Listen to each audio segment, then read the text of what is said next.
اعوذ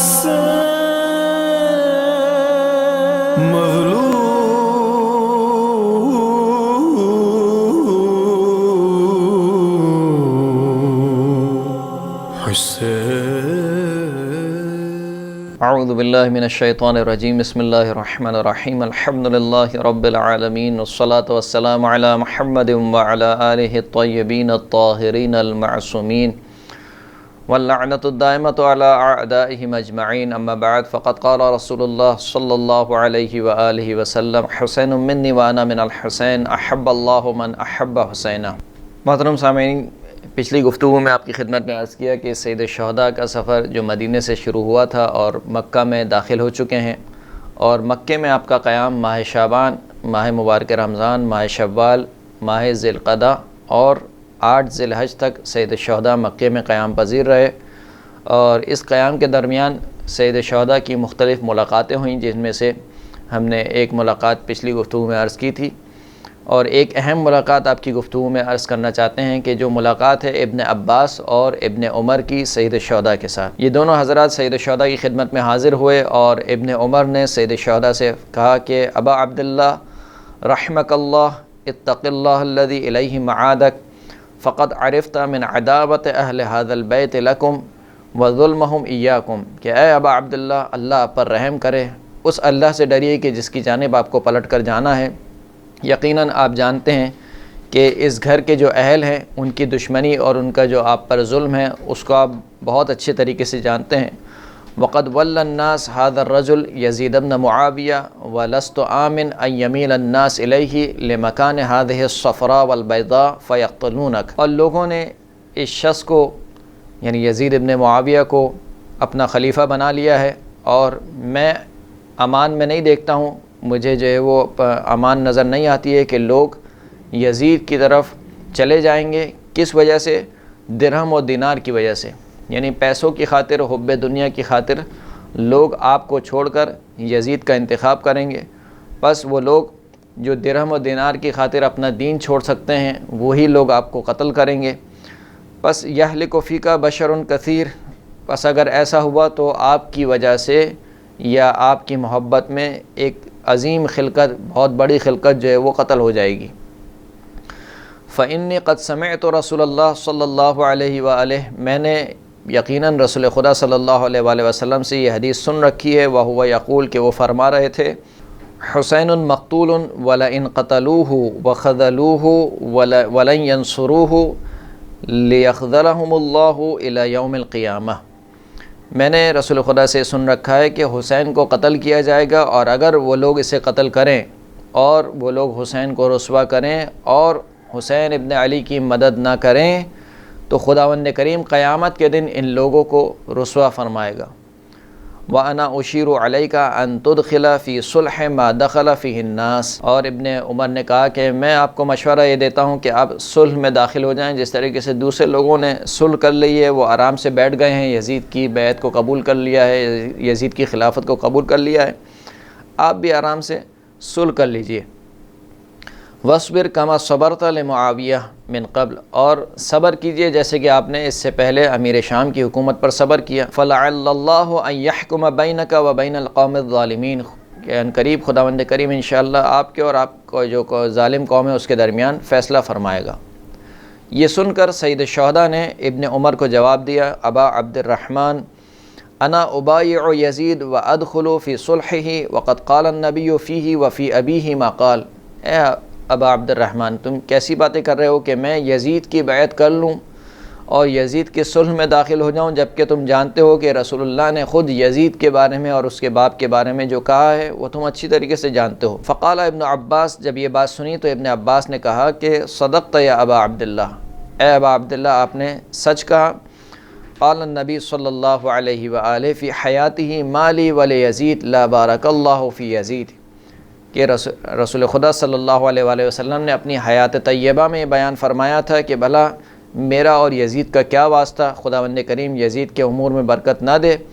وَإِنَّهُ يَقْتُلُ وَلَدِي وَوَلَدُ ابْنَتِ الحسین رضی اللہ عنہ، کہ یزید ہی وہ شخص ہوگا جو میرے بیٹے حسین کو قتل کرے گا اور میری بیٹی کے بیٹے حسین ابن علی کو قتل کرے گا۔ وَالَّذِي نَفْسِي بِيَدِهِ، لا يقتل ولدی بین ظہرانی قوم فلا یمنعونہ الا خالف اللہ بین قلوبہم والسنتہم، اور اس ذات کی قسم کہ جس کے قبضہ قدرت میں میری جان ہے، اگر کسی قوم کے سامنے میرے اس بیٹے کو قتل کیا گیا اور اس قوم نے میرے بیٹے کو قتل ہونے سے نہیں روکا، تو خداوند کریم ان کے قول اور ان کے قلوب، ان کے دل اور ان کے زبانوں کے درمیان اختلاف ڈال دے گا۔ پھر اس کے بعد ابن عباس رونے لگے اور اس کے ساتھ سید الشہداء بھی رونے لگے۔ پھر سید الشہداء نے ارشاد فرمایا کہ یا ابن عباس تعلم انی ابن بنت رسول اللہ صلی اللہ علیہ وآلہ وسلم، اے ابن عباس کیا تم جانتے ہو کہ میں رسول اللہ کی بیٹی کا بیٹا ہوں، اور کوئی میرے علاوہ روئے زمین پر آج کے دن رسول اللہ کی بیٹی کا بیٹا نہیں ہے۔ فقال ابن عباس اللہم نعم، ابن عباس نے کہا کہ اے سید الشہداء میں جانتا ہوں کہ آپ رسول اللہ کی بیٹی کے بیٹے ہیں۔ نعلم و نعرف ان ما فی الدنیا احد ہوا ابن بنت رسول اللہ صلی اللہ علیہ وآلہ وسلم غیرہ، ہم جانتے ہیں اور پہچانتے ہیں کہ دنیا میں اس وقت کوئی نہیں ہے کہ جو رسول اللہ کی بیٹی کا بیٹا ہو سوائے آپ کے۔ وَإِنَّ نَصْرَكَ لَفُرِضَ عَلَى هَذِهِ الْأُمَّةِ كَفَرِيضَةِ الصَّلَاةِ وَالزَّكَاةِ الَّتِي لَا يَقْدِرُ أَن يُقْبَلَ أَحَدُهُمَا دُونَ الْأُخْرَى۔ اور ابن عباس نے کہا کہ ہم جانتے ہیں کہ آپ کی مدد کرنا بالکل ایسے ہی واجب ہے اس امت پر کہ جیسے نماز و روزہ اس امت پر واجب ہے، اور جس طریقے سے نماز و زکوٰۃ واجب ہے، اور جس طریقے سے نماز و زکوٰۃ ایک دوسرے کے بغیر قبول نہیں ہو سکتے، اسی طریقے سے آپ کی مدد کے بغیر نماز و زکوٰۃ بھی قبول نہیں ہو سکتے۔ یہ سن کر سید الشہداء نے فرمایا کہ ابن عباس فما تقول فی قوم اخرجوا ابن بنت رسول اللہ صلی اللہ علیہ وآلہ وسلم من دارہ وقرارہ ومولدہ وحرم رسولہ ومجاورۃ قبرہ ومولدہ ومسجدہ وموضع مہاجرہ فترکوہ خائفا مرعوبا لا یستقر فی قرار۔ سید الشہداء نے فرمایا کہ اے ابن عباس تم اس قوم کے بارے میں کیا کہتے ہو کہ جس نے اپنے رسول کی بیٹی کے بیٹے کو اس کے گھر سے نکال کیا ہو، اور جو اس کی جائے امن تھی، جائے استقرار تھی، اس سے باہر خارج کر دیا ہو، اور جو اس کی پیدائش کی جگہ تھی اس سے باہر نکلنے پر مجبور کر دیا ہو، حرم رسول سے جدا ہونے پر مجبور کر دیا ہو، قبر رسول کی ہمسائیگی سے دور کر دیا ہو، اور جو رسول اللہ کی مسجد ہے اس مسجد کو چھوڑنے پر مجبور کر دیا ہو، اور جس طرف اس نے مہاجرت کی تھی اس مہاجرت کی جگہ پر یعنی مدینہ کی جگہ کو چھوڑنے پر مجبور کر دیا ہو، اور پس اس شخص نے اس جگہ کو چھوڑ دیا ہو جبکہ وہ خوف کے عالم میں رعب زدہ ہو، اور کہیں اس کو جائے امن نہ ملے، ولا یأوی فی موطن، اور کہیں کسی روئے زمین پر اس کو پناہ نہ دی جائے، یریدون فی ذلک قتلہ وسفک دمہ وہو لم یشرک باللہ شیئا، اور یہ قوم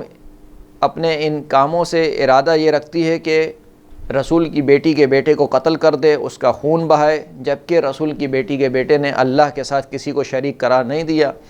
وَلَاتَّخَذَ مِن دُونِهِ وَلِيًّا، اور اللہ کو چھوڑ کر کسی اور کو اپنا ولی نہیں بنایا، وَلَمْ يَتَغَيَّرْ عَمَّا كَانَ عَلَيْهِ رسول اللہ صلی اللہ علیہ وآلہ وسلم، اور رسول اللہ کی کسی سنت کو تغییر اور تبدیل نہیں کیا۔ اور پھر فقال ابن عباس نے جب یہ سنا تو کہا ما اقول فیہم الا، میں ان کے بارے میں کچھ نہیں کہتا مگر یہ کہ اس آیت کی تلاوت کی کہ انہم کفروا باللہ وبرسولہ ولا یأتون الصلاۃ الا وہم کسالى، کہ ان لوگوں نے بے تحقیق